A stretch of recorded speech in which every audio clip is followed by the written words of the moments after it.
Sejam bem-vindos ao meu canal.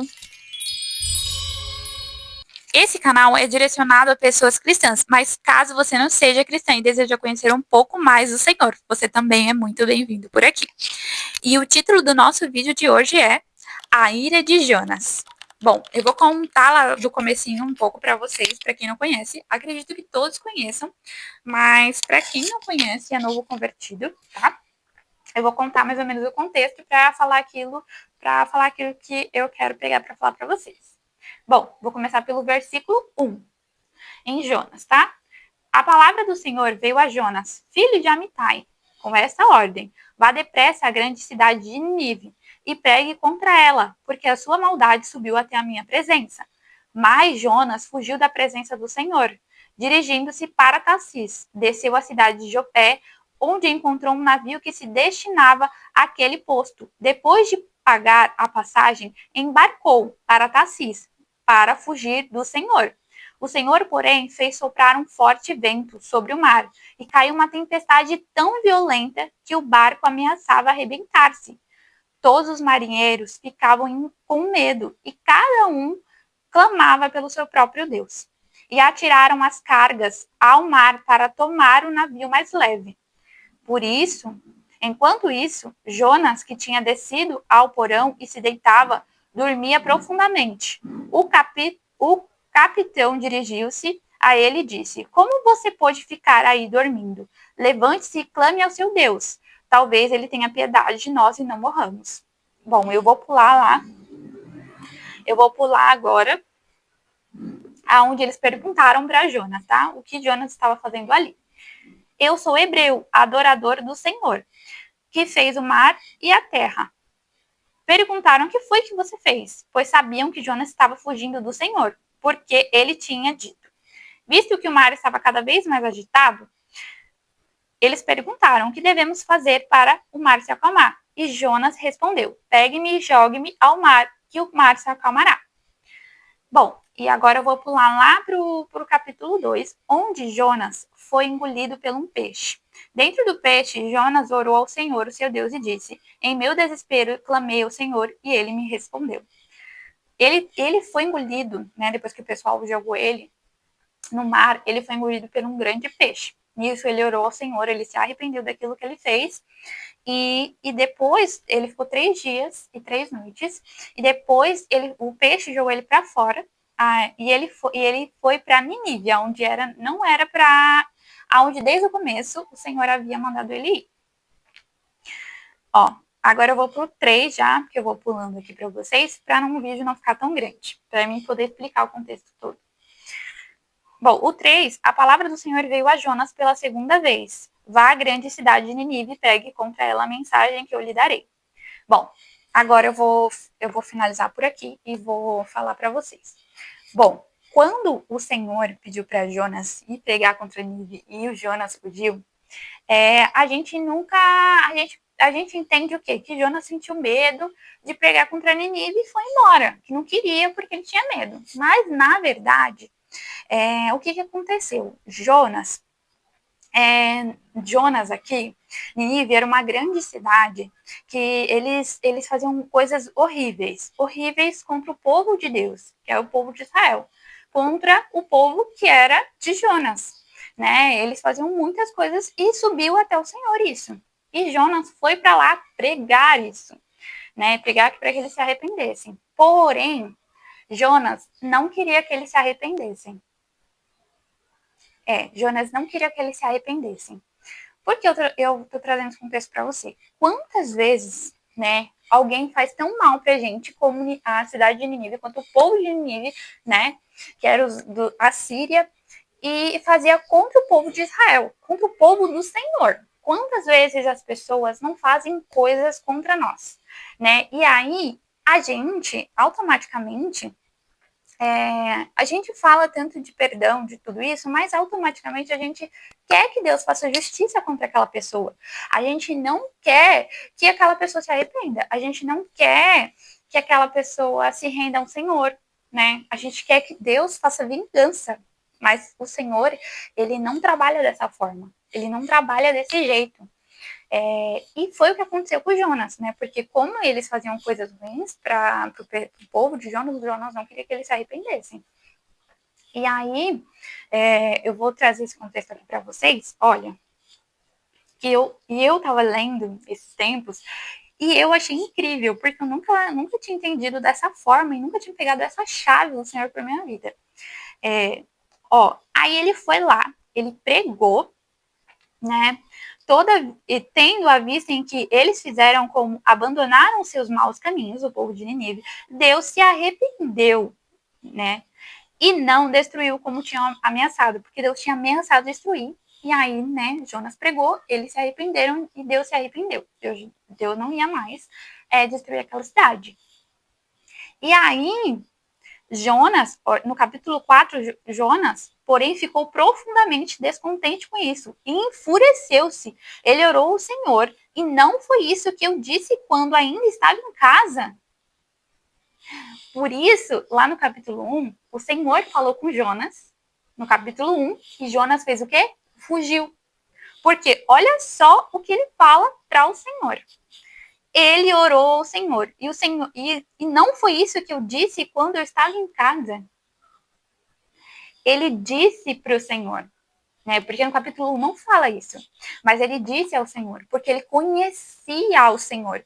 Porque quem conhece o caráter de Deus sabe que Deus é misericordioso. Sabe que Deus é compassivo e amoroso. Deus é justo. Sim, Deus é justo. Mas também o Senhor, quando as pessoas se arrependem, o Senhor perdoa. E Jonas sabia disso, porque Jonas era íntimo do Senhor. E Jonas não queria isso. Jonas não queria. Então não foi só medo daquilo que Deus falou para ele pregar contra o povo. Foi medo, porque Jonas sabia que aquele povo ia se arrepender. E se aquele povo se arrepender, sabia que o povo se arrepender? Não, vou recalcular. Sabia que se o povo se arrependesse, o Senhor perdoaria os seus pecados. E aí o juízo não viria sobre aquele pessoal, sobre aquele povo. E não era isso que Jonas queria. Assim como no nosso tempo. Muitas vezes as pessoas fazem coisas ruins pra gente e a gente não quer, por conta da mágoa, da tristeza, da dor que foi ferida dentro de nós. A gente não quer aceitar que Deus os perdoe. Mas o Senhor, o caráter do Senhor é perdoar sim. E outra coisa, a chave que o Senhor, a chave que o Senhor entregou pra minha vida, qual que foi? Quando as pessoas fizerem o mal pra gente, o que vale? A gente querer justiça, que é como se fosse que o Senhor fizesse aquele povo aquilo, né, coisas desagradáveis, ou que eles reconheçam o Senhor como o Senhor e Salvador da sua vida, como seu Pai, assim como eu, ou a pessoa que feriu, a pessoa que se sentiu ferida, né? Isso é mais importante que aceitem o Senhor. Por que é mais importante? Porque pensa comigo, o Senhor, ele é Pai. Assim, agora eu vou falar da minha vida. Quando eu me converti, eu precisei mudar várias coisas da minha vida, foram desconfortáveis. Eu tive que renunciar a muitas coisas e não foram nada confortáveis. E aí a gente reconhece aquilo que a gente faz de errado, entendeu? Agora, se uma pessoa ela é do mundo, ela não reconhece o Senhor como Senhor e Salvador, e ela fez algum mal para você, como que ela vai reconhecer que ela estava errada? Porque o mal, ele cega. O mal cega o povo do mundo. O mal, ele cega as pessoas, né? E aí, como a pessoa vai reconhecer que ela tá errada? Ela não vai reconhecer que ela tá errada. Ela não vai reconhecer aquilo que ela fez para você. E o que vale mais? A gente que é filho de Deus, a gente sabe que o Pai, quando ele pega a gente para ensinar, ele ensina de verdade. Ele toca, ele sara, ele cura e ele transforma. Então, essa é a chave que o Senhor quer nos entregar. Que Ele tem o poder para perdoar. Que é Ele quem decide. E a gente tem que obedecer. Porque quando a gente obedece o Senhor transforma a mentalidade daquela pessoa e faz a justiça de forma correta, de forma certa. E aí, eu vou voltar lá para o contexto da história. E aí, ele sabia que Deus é misericordioso, compassivo e muito paciente, cheio de amor. Jonas sabia porque conhecia o Senhor. E que prometestes castigar, mas depois de arrepender-te, agora o Senhor tira a minha vida. Agora Jonas falou assim, Senhor, tira a minha vida. Eu imploro, porque para mim é melhor morrer do que viver. Quantas vezes a gente não faz isso? Deus vai abençoar outra pessoa que fez mal pra gente, a gente não. Ela fez mal pra mim. Não quero, não aceito. Não aceito. Mas isso não é sobre nós. É sobre Deus. É Ele que é o amor. Ele pode perdoar quem Ele quiser. A pessoa se arrependeu e ela tem o direito de receber o perdão de Deus. Assim como todos nós temos o direito de receber o perdão de Deus. E o Senhor lhe respondeu, você tem alguma razão para essa fúria? O Senhor perguntou a Jonas, você tem alguma razão para essa fúria? Jonas respondeu? Não, Jonas não respondeu. Olha só, Jonas saiu e assentou-se num lugar leste da cidade. Ali, Jonas se mandou. Pensa nós, que a gente, quando Deus fala alguma coisa pra gente, a gente pede perdão do seu irmão, aceita o perdão dele e a gente sai batendo o pé. Não quero saber. Quero saber, foi ele que fez coisa errada comigo. Foi ele que me magoou. Foi ele que fez isso pra mim. Mas não é o comportamento que o Senhor quer de nós. Não é isso que o Senhor quer de nós. Não é. Né? E Jonas nem quis escutar o Senhor. Que quando Deus fala pra gente pra fazer alguma coisa boa, a gente vai lá, rapidinho. Mas quando o Senhor fala alguma coisa que é desconfortável pra gente, mas é importante pro reino, a gente faz o quê? Quero ouvir não. Quero ouvir não. E sai, como Jonas. E construiu para si um abrigo. Sentou-se à sua sombra e esperou para ver o que acontecia com a cidade. Jonas ainda ficou olhando para ver o que você ia fazer, tá? Olha só. Então o Senhor Deus fez crescer uma planta sobre Jonas, o que deu grande alegria a Jonas, porque mesmo lá no deserto, mesmo onde Jonas estava, Deus estava cuidando dele. E Jonas sabia. Jonas sabia que Deus estava cuidando dele, mesmo depois do comportamento dele. Olha só, a gente também.